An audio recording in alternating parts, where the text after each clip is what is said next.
Good morning, fellow crafters.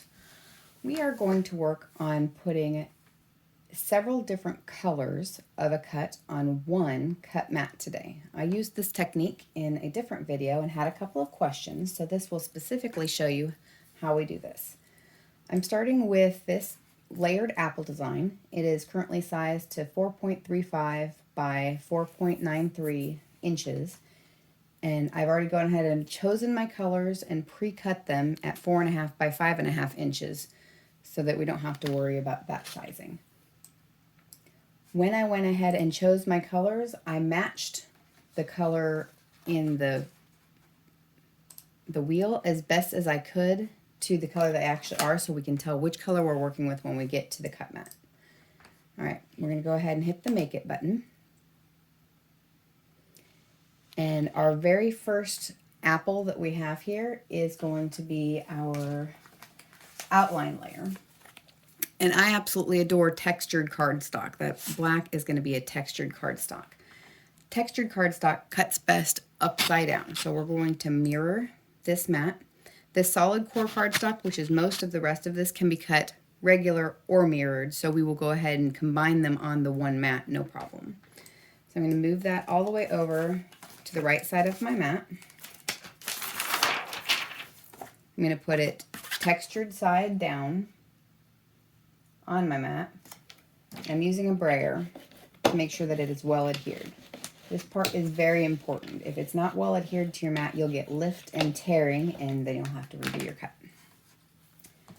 This green one, the lighter green, is also a textured cardstock. So we're going to scroll and find our lighter green and go ahead and hit the three dots in the top left corner and then move object and go ahead and put it on this first mat with the other one. It automatically mirrored it when I brought it in because the mat was already mirrored.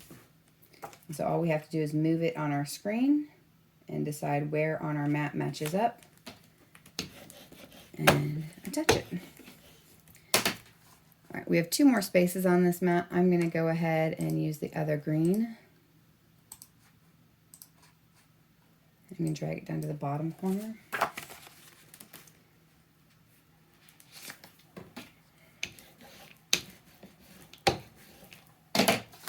And then we'll use the lighter brown. Move object, add it to the mat, confirm, and then this one's just going to be in the top spot.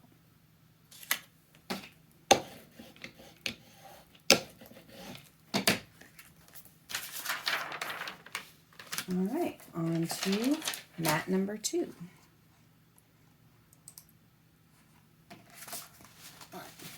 Based on our reds, this one's this color. So I'm going to go ahead and move it over to this corner.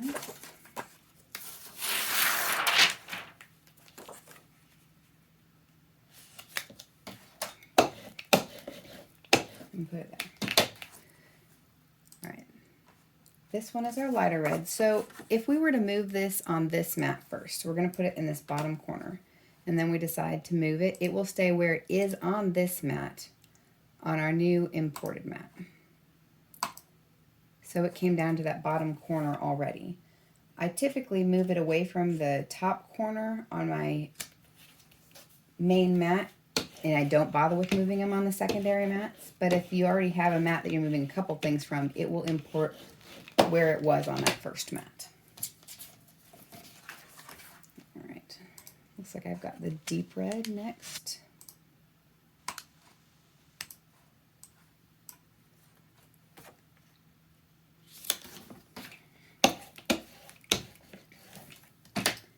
And then my last standard cardstock is going to be this brown. And move it, put it on the mat. It's going to import into the very first one.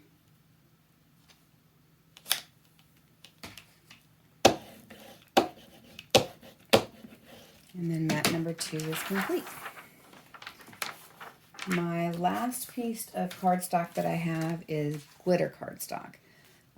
Don't mix glitter cardstock with standard cardstock. It's going to be much thicker. It takes a completely different cut pressure. So if you have more than one glitter in a project, go ahead and put them on the same mat. Otherwise, keep them isolated. It is alone. I'm still going to put it in this corner, and I'm going to mirror it. Glitter cuts better upside down. If you cut it right side up, you'll end up with all sorts of knife marks on it. And you always use a standard grip mat for glitter. The light grip is not strong enough to hold it. So that's mirrored and adhered. We hit our continue button, and we went from 9 mats